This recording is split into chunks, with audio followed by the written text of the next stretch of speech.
Today we are going to be talking about one of the most classic of classic cocktails, the Negroni. We're going to talk a little bit about the history. We're obviously going to make a cocktail, and at the end we'll talk about some popular, fun variations on this drink.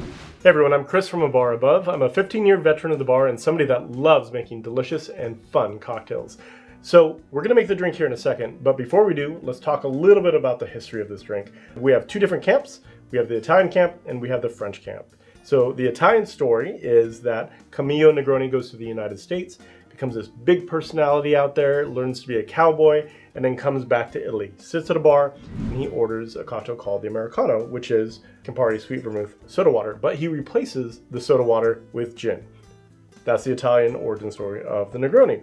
Now on the French side, we have General Pascal Negroni, who is stationed down in Africa, and he's having a big party. And he wants to impress his guests, so he rolls out a sweet vermouth-based cocktail, which is the Negroni. So these are the two competing stories of it. Whichever one you like, definitely let us know in the comment, but those are the most popular versions of the origin of the Negroni.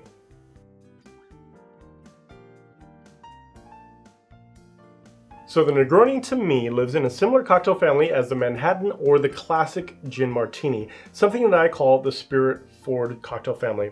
And we have a base spirit, we have a fortified aromatized wine, and we have a bittering ingredient of some form.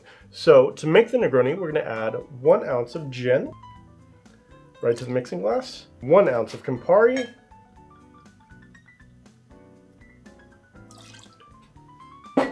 and 1 ounce of sweet vermouth.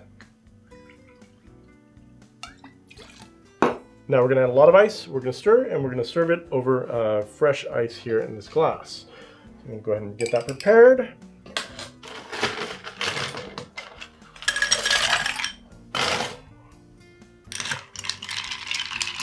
And once we start seeing the frost developing on the glass, we know it's just about ready.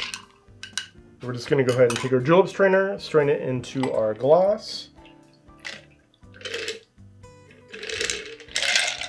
And the classic garnish for this is just an orange peel right over the top. And just give it a squeeze, put the oils across the top, and put it right on the side. So there we have the classic Negroni. So now let's talk about Negroni variations. Once you understand the template that we talked about earlier of base spirit, fortified aromatized wine, and bittering ingredient, you could change out any of those variables and the cocktail is going to be pretty good. So for example, we have the Oaxaca Negroni. You take out the gin and you put in mezcal. So it's mezcal, Campari, and sweet vermouth. Or the Boulevardier, which is bourbon, sweet vermouth, and Campari. Or the Old Pal, we have rye, we have Campari, and we have dry vermouth. And there's a really popular one called the White Negroni, which is gin, and an ingredient called Suze, kind of a bittersweet liqueur like Campari, and also Lillet Blanc. So as you can see, a lot of variation within the Negroni, and we would love to hear what your favorite variation in the comments below. So there we have it. We've made the Negroni, a little bit of the history, and a lot of different variations on this cocktail.